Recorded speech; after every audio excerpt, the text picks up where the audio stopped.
natin kayo nabasa. Yan ang title. Nakakatuhan sa Genesis chapter 15, verse 5 to 6.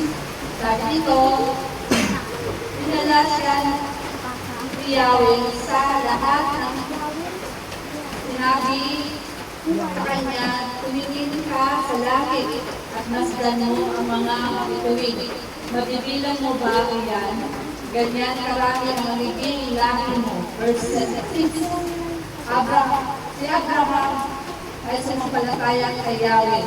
Dahil dito, siya ay tinuring ni Yahweh ng bilang isang tawag mabibili.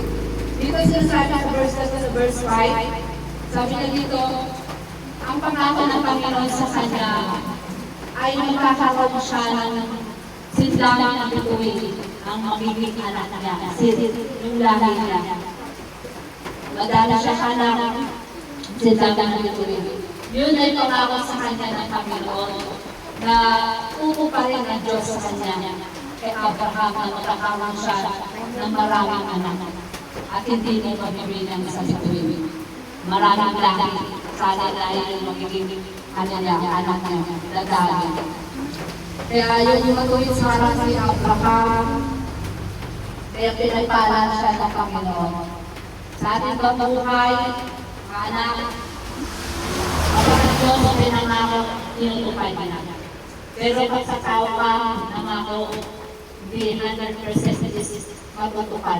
Pero hanggang kay Lord, lahat ng pangako ng Diyos ay ibibigay niya sa atin. Basta yung puso natin sa Panginoon, maging obedient tayo sa Panginoon, ipagkakaroon ng Diyos sa atin. Kaya kapag ang Diyos ay nangako, ay ibibigay niya sa ating buhay.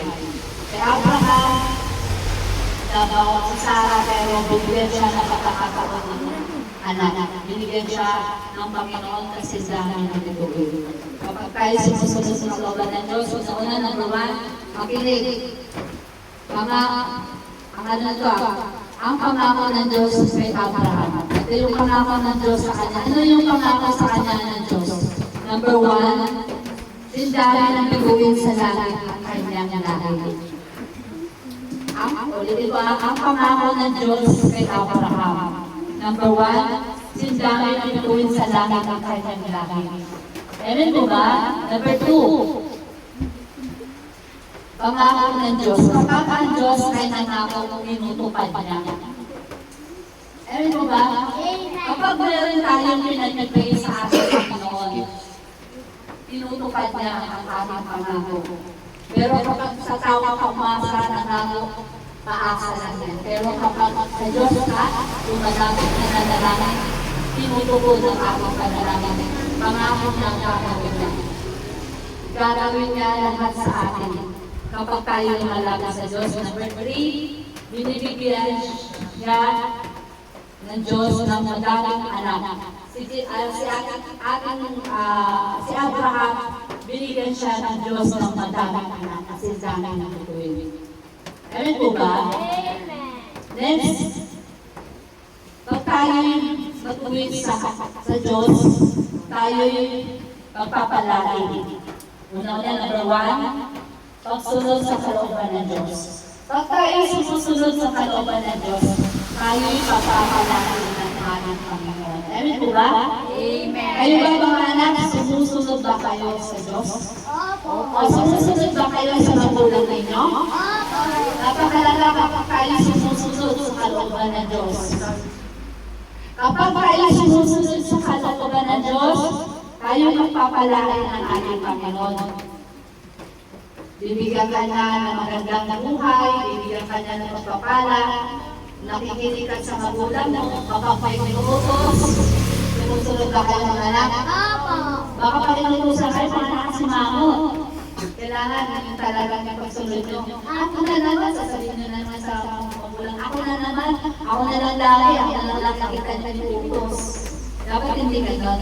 Dapat sumunod tayo sa ating mga magulang. Gano'n din sa ating Panginoon ang pagsunod natin sa Kanya. Napakalaga yung pagsunod natin sa kalooban ng Diyos. Ganun po ba? Yung pagpunta niyo dito, dito sa lugar na ito ng ating gawain, pagsunod nyo na yun sa Panginoon eh. Hindi kayo sa akin nag-aaral, kundi sa Panginoon. Sa Diyos kayo lumalapit. Instrumento lang ako ng Panginoon, bakit ako narito? Bakit ako nagbabahagi ng bulugdan dahil ang Diyos ay napakabuti sa lahat ng mga bata. Amen po ba? Amen. Kaya nga nasunod. Number 2, pag-ibig sa Diyos. Amen po ba? Amen. For example, may pag-ibig ka nga, pero galing ka naman sa taong ayaw mo. May nanakit ka. Paano ka magmamahal sa Diyos kung meron kang hinanakit? Amen po ba? Amen. Mahal mo ang Diyos, pero hindi mo naman binabaliwala mo yung kunwari, kaibigan mo nangingi na ng tawad, tapos hindi mo ka pinapatawad. Meron ka ba ng pag-ibig? Oo, kahit yun. Amen po ba? Ang tunay na pag-ibig sa Diyos ay susunod ka sa kalooban ng Diyos. Magmamahal ka.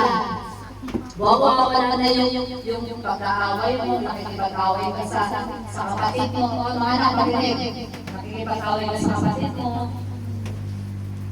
Tapos, kahit namin yun ang sorry, hindi mo pinapansin. Pag-ibig ba yun sa Diyos? Alam mo, pag-ibig sa Diyos, susundin natin yung kalooban ng Diyos. Amen po ba? Mapagkariyan ng Diyos, kapag nandyan na ang wisdom ng Panginoon sa inyo, kahit anong gawin ng kaaway, kahit anong gawin sa iyo, kapag sumusunod ka sa Kanya, andun na yung mapagkariyan ng Panginoon. Nagpapatawad ka na, hindi ka na nakikipagtalo, nakikipag-away. Amen po ba? Amen. Yan yung verse ng Genesis chapter 5, verse 5 to 6. Next tayo.